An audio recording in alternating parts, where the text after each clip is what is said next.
नमस्कार, 12 बजे के समाचारों में आपका स्वागत है। मैं हूं अनिल त्रिपाठी।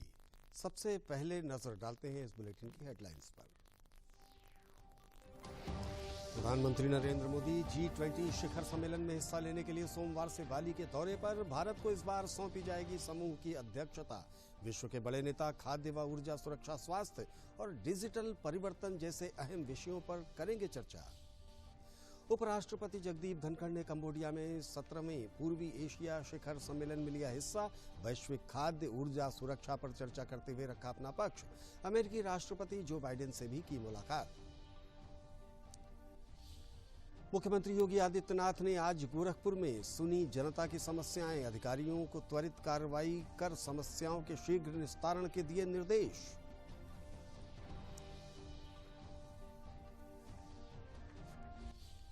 और दिल्ली के प्रगति मैदान में आज से 41वें भारत अंतर्राष्ट्रीय व्यापार मेले की होगी शुरुआत। व्यापार मेले की थीम है vocal for local, local to global.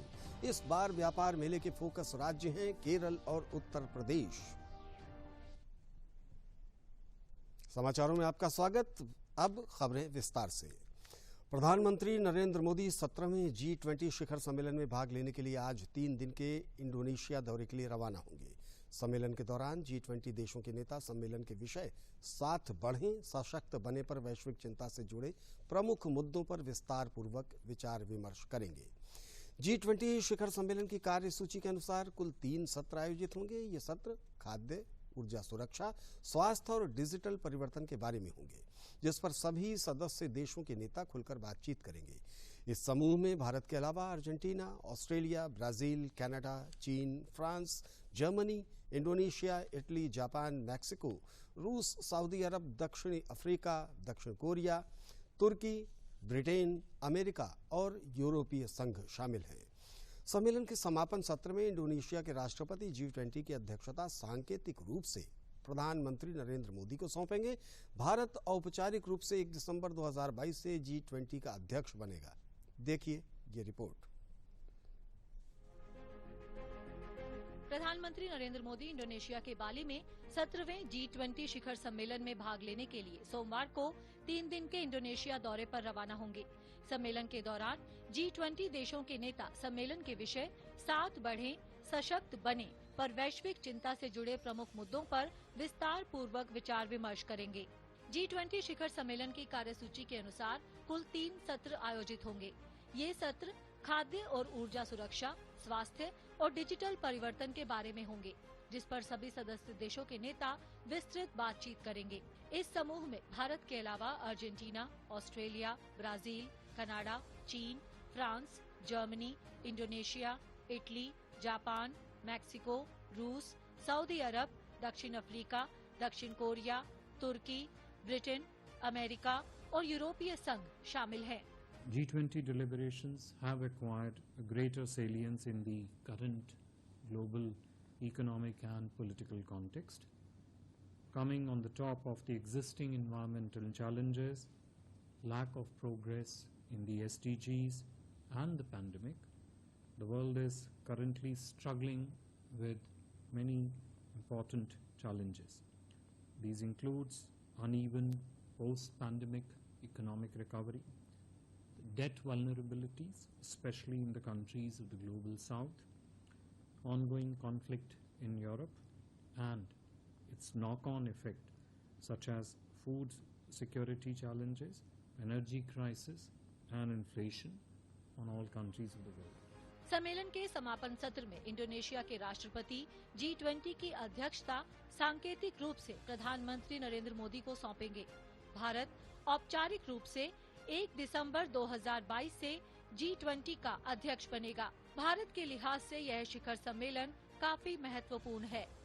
India's G20 presidency hopes to provide new strength, direction and perspective to G20 discussions on diverse subjects which include green development, lifestyle for environment, digital transformation, inclusive and resilient growth, women-led development, and more importantly, greater voice for the global south in issues of international economic cooperation as also on the need for reformed 21st century institutions. Bharat की G20 अध्यक्षता के दौरान Bharat, Indonesia और Brazil एक तिकड़ी होंगे।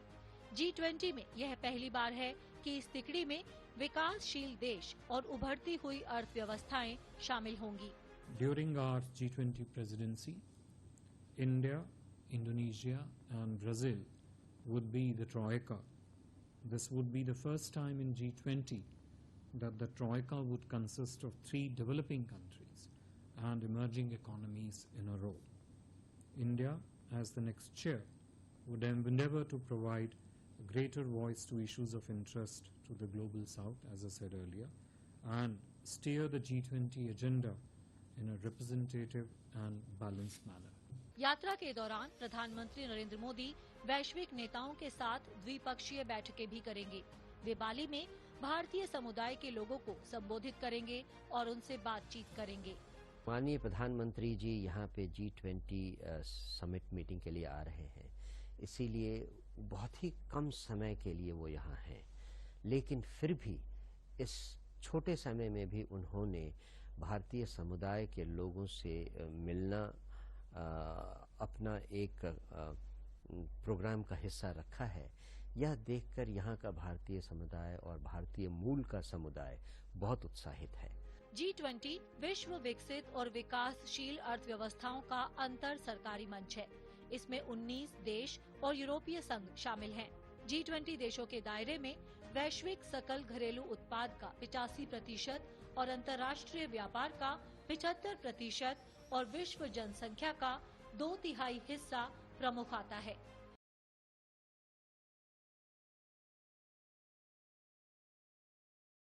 लोगों पर सवाल उठाने वालों पर रक्षा मंत्री राजनाथ सिंह ने जमकर निशाना साधा है।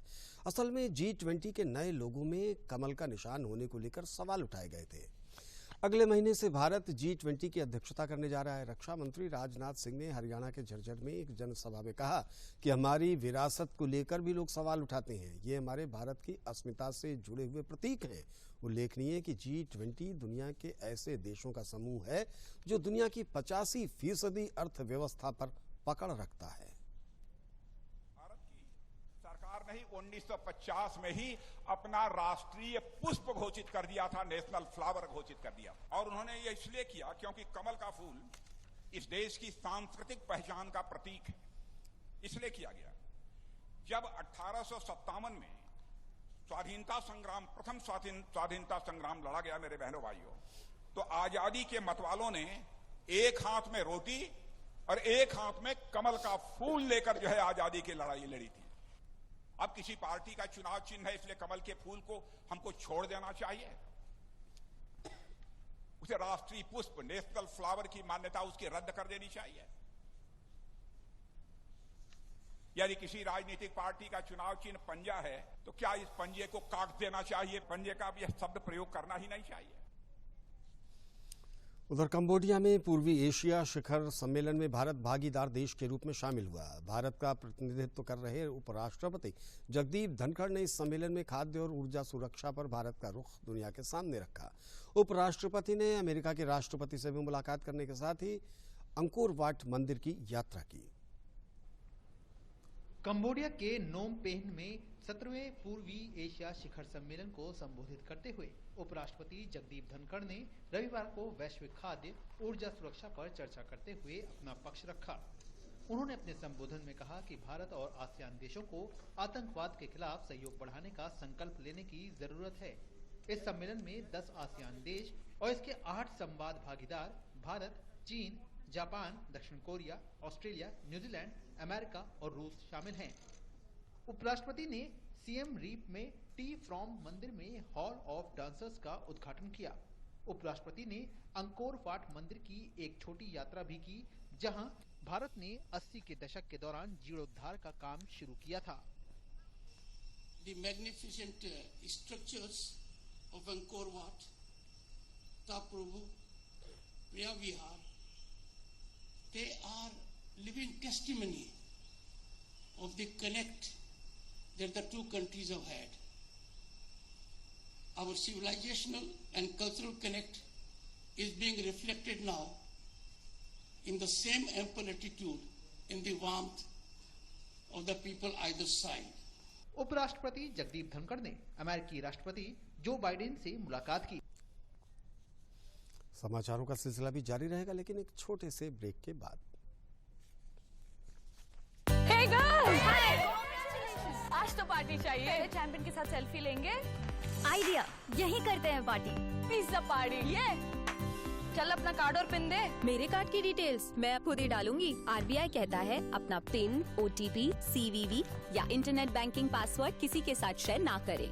ऑनलाइन बैंकिंग सिर्फ अपने कंप्यूटर, मोबाइल और सिक्योर नेटवर्क से करें। बाय गर्ल्स, कहाँ जा रही है? सुना नहीं? No sharing. आरबीआई कहता है जानकार बनिए, सतर्क रहिए। विराम के बाद आपका पुनः स्वागत है। आप देख रहे हैं दूरदर्शन समाचार। बढ़ते हैं अगली खबर की तरफ। गोरखपुर में मुख्यमंत्री योगी आदित्यनाथ ने अपने दौरे के दूसरे दिन गोरखनाथ मंदिर के दिग्विजयनाथ स्मृति सभागार में जनता दरबार लगाकर फरियादियों की फरियाद को सुना और अधिकारियों को त्वरित कार्रवाई करने के लिए निर्देशित किया। इसके पूर्व मुख्यमंत्री योगी आदित्यनाथ ने रविवार शाम गोरखनाथ मंदिर में मकर संक्रांति पर लगने वाले पारंपरिक खिचड़ी मेले की तैयारियों की अधिकारियों के साथ समीक्षा बैठक की।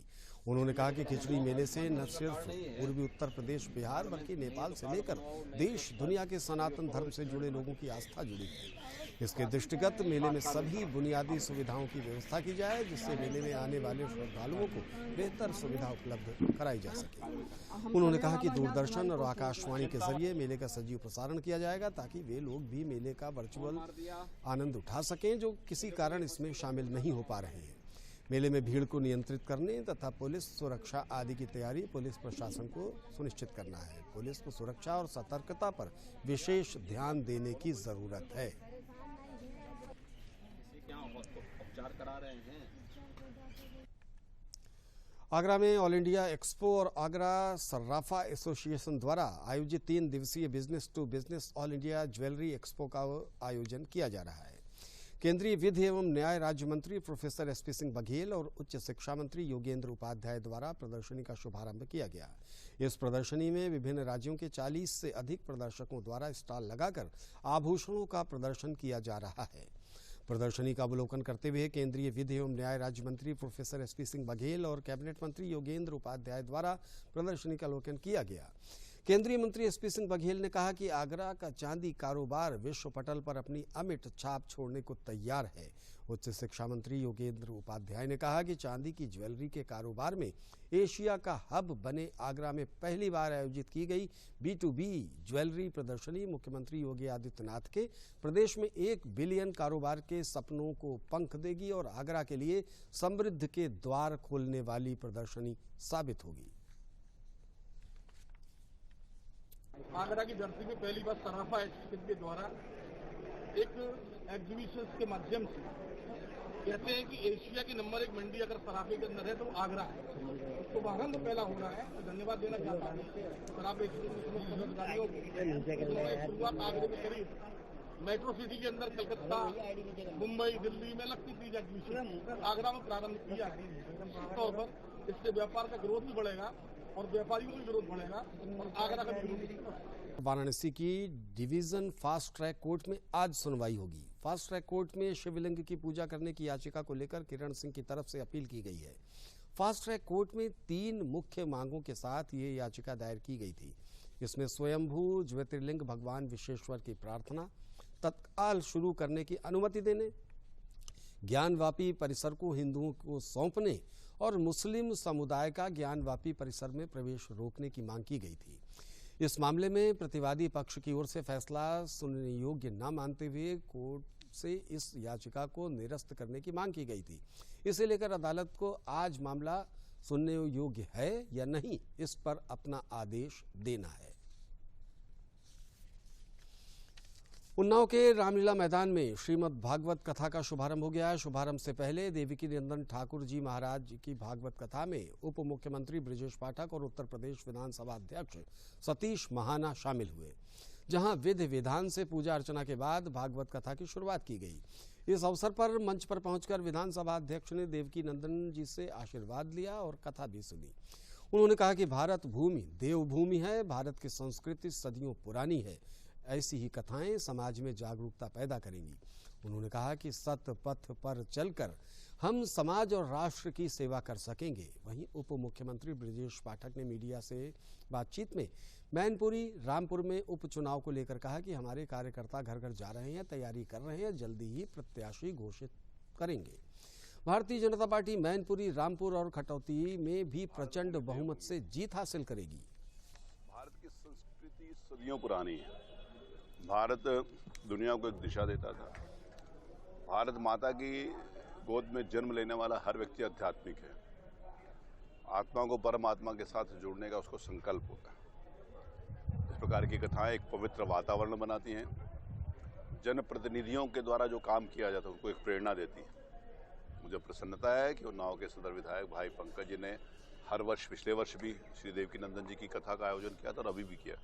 इससे एक मैंने कहा आध्यात्मिक वातावरण जो पवित्र होता है, जो शुद्ध होता है, उसका एक यहाँ पर माहौल देखने को मिला। श्री देवकीनंदन जी के प्रति लोगों के मन में आस्था है और बड़ी संख्या में हमारी माताएं बहनें यहाँ पर उपस्थित हैं। भारतीय संस्कृति को आगे बढ़ाने का काम भारत की देवी करती है, भारत की माँ करती है। और भारत की माँ तब होती है जब वो श्री राम को जन्म देती है, कृष्ण को जन्म देती है। और ऐसी माताओं को श्रद्धा और विनम्रता के साथ हमारा प्रणाम है। पार्टी कमल चुनाव लड़ रहा है।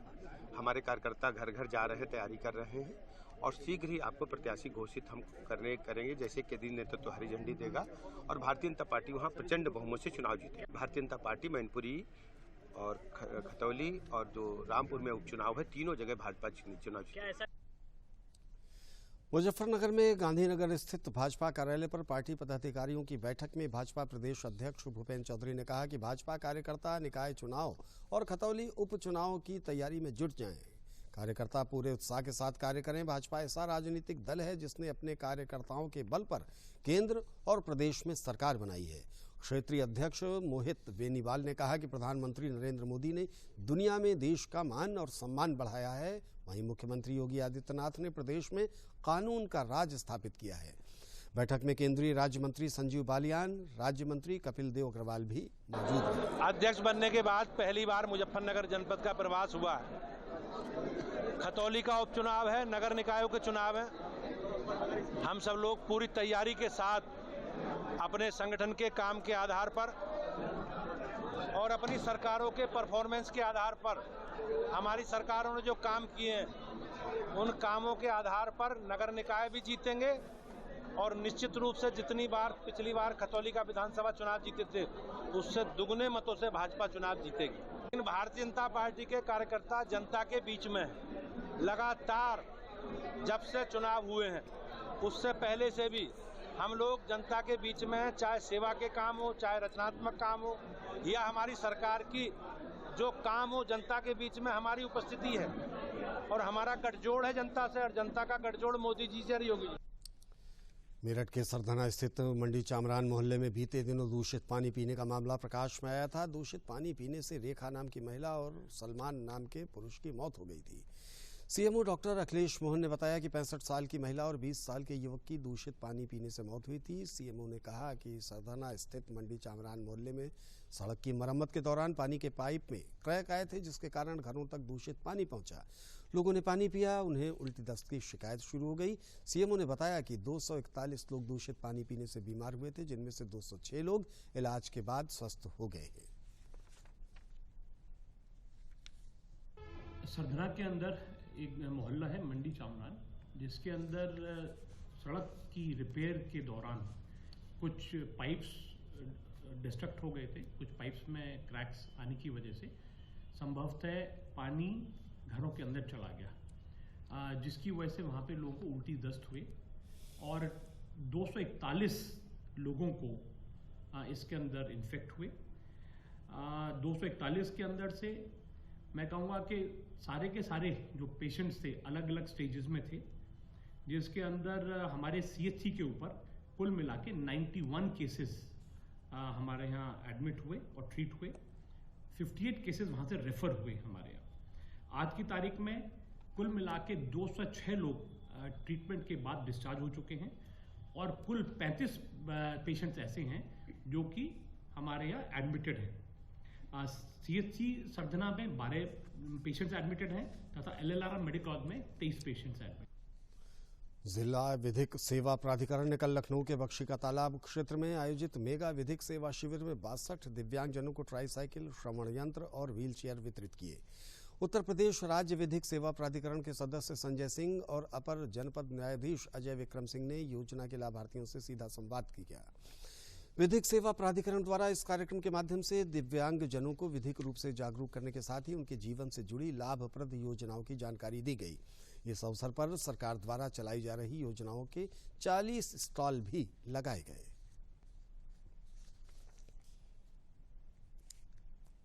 कार्यक्रम का उद्देश्य है कि जो शासन की कल्याणकारी योजनाएं हैं उनको आम जनमानस तक पहुंचाना और सभी लोगों को लाभान्वित करना। यहाँ पे कृषि विभाग ने स्टॉल लगाया हुआ है, हेल्थ कैंप लगा हुआ है, जिला विधिक सेवा प्राधिकरण के कैंप लगे हुए हैं, जिससे कि जो फ्री लीगल एड है उसके बारे में हम सब लोगों को बता सकें। यहाँ पे आसपास के गांवों से सभी लोग आए हुए हैं और काफ़ी लोग इस तरह के हैं जिनको शासन की योजनाओं से लाभान्वित किया गया है।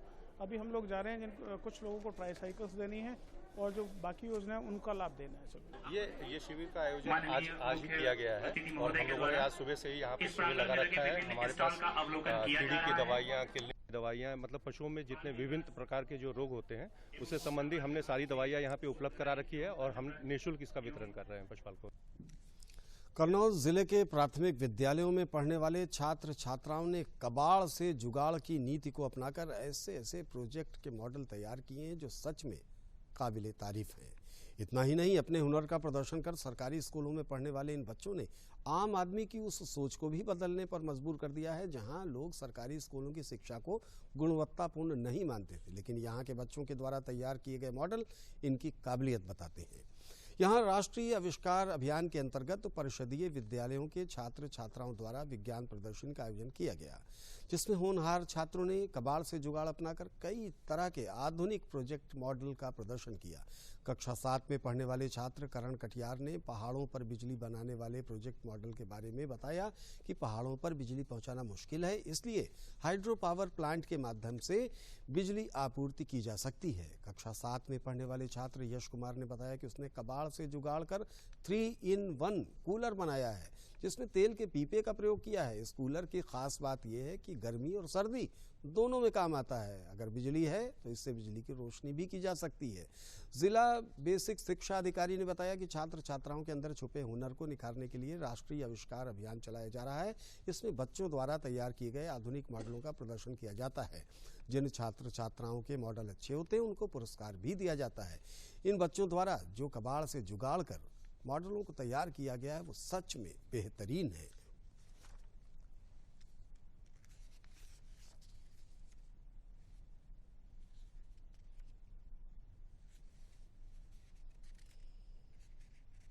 मैंने बनाया है पंप्ड हाइड्रो पावर स्टोरेज, जो कि इलेक्ट्रिसिटी जनरेट करने में यूज होता है। किस चीज से बना है ये?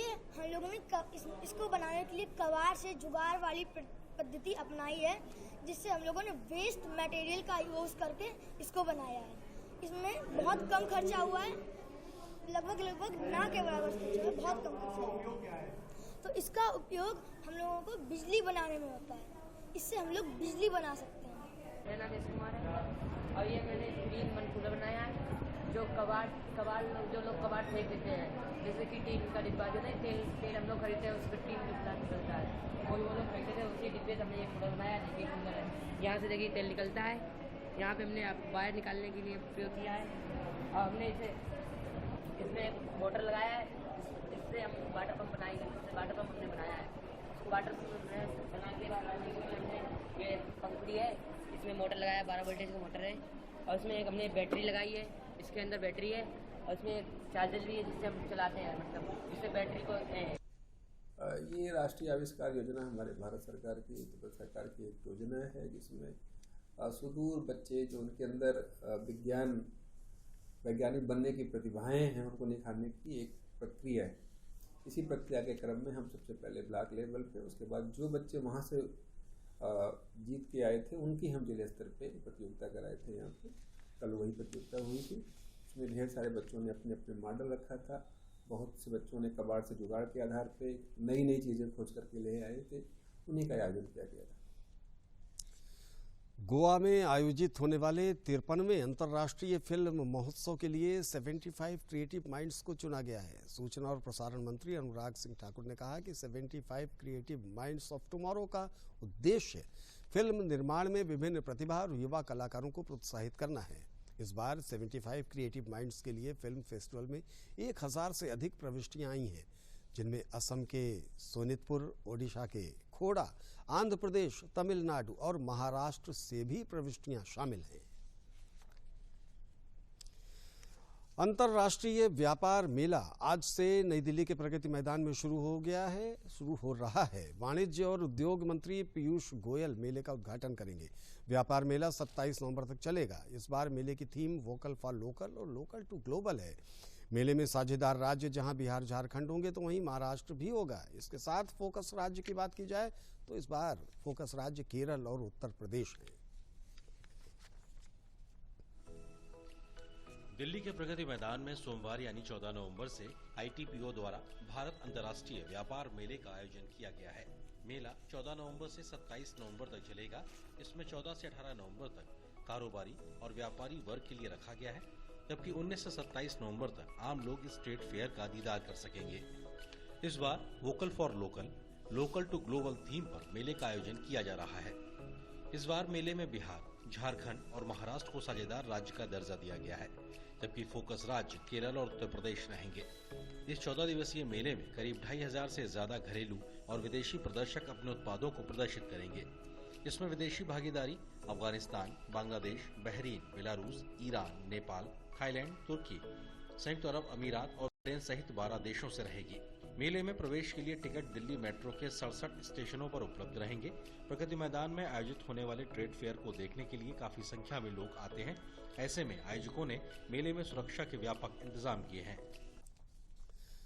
आज विश्व मधुमेह दिवस है। कौन से कारक हैं जिनसे मधुमेह रोग का खतरा बढ़ता है और क्या करने से मधुमेह से बचा जा सकता है? आइए इस रिपोर्ट को देखते हैं।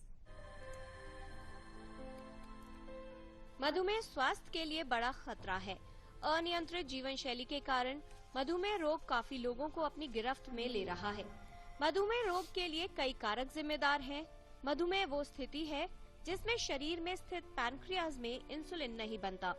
इंसुलिन का हार्मोन, जिसकी सहायता से शरीर की कोशिकाएं ग्लूकोज को ग्रहण करती हैं और रक्त में शर्करा की मात्रा नियंत्रित रहती है। जैसा कि हम सब जानते हैं कि डायबिटीज जिस प्रकार से बढ़ रही है, यह एक चिंता का विषय है। मुख्य तौर पर डायबिटीज 2 प्रकार की है, टाइप 1 टाइप और टाइप 2 डायबिटीज। जो बढ़ रही है, जो चिंता कर रही है, वो टाइप 2 डायबिटीज है। उन लोगों को जिनके घर में किसी को डायबिटीज है या फिर जिनका चलना फिरना बहुत कम है, जिनका मोटापा है, या अगर वजन ज्यादा नहीं है लेकिन पेट बाहर निकला हुआ है, या उन लोगों को जो स्मोकिंग करते हैं, जिनको जो अल्कोहल लेते हैं, उन सब लोगों को डायबिटीज होने का खतरा ज्यादा है। उन सबको बचना चाहिए। अंगों को नुकसान पहुंचाने लगता है। अगर हम शुगर कंट्रोल नहीं करें तो ये शरीर के प्रत्येक अंग को पे असर करेगी, और विशेष तौर पर इसका जो असर होता है वो आंखों पर होता है, किडनी पर होता है, पांव की नसों पे होता है, और इसका असर हार्ट पे होता है। अगर किसी को डायबिटीज है तो हार्ट अटैक होने का खतरा बहुत ज्यादा बढ़ जाता है। हम इन सब को ध्यान में रखते हुए बहुत जरूरी है कि हमें शुगर को कंट्रोल करें। यदि आप मधुमेह के खतरे में आते हैं तो विशेष रूप से सतर्क रहें और अपने ब्लड शुगर की जांच नियमित रूप से समय समय पर करवाते रहें। हमें बहुत थोड़े से बदलाव करने हैं हमारी दिनचर्या में। हमें सुबह शाम घूमना है, मॉर्निंग वॉक, इवनिंग वॉक करना है, और साथ में खाने में बदलाव करना है। खाने में घी, तेल, फैट, जो बटर जो हम खाते हैं, उनकी मात्रा कम से कम इस्तेमाल में लानी है। कचौड़ी, समोसा, पकौड़ी, भुजिया, पराठा, पूड़ी, ऐसी चीजें जिनमें घी तेल ज्यादा होता है उनका इस्तेमाल बिल्कुल बंद करना है। हमें फल रेगुलर खाने हैं। हम चावल खा सकते हैं उसका। जरूरी है कि मधुमेह रोग की गंभीरता को पहचाने और ये जानकारी लें कि कौन से कारकों से इस रोग के खतरे को कम किया जा सकता है। स्वस्थ जीवन शैली अपनाएं जिससे मधुमेह रोग से बचाव संभव हो। इसी के साथ हमारा ये समाचार बुलेटिन अब यहीं पर समाप्त होता है। दूरदर्शन समाचार देखने के लिए आप सबके प्रति आभार। अपना ख्याल रखिए। नमस्कार।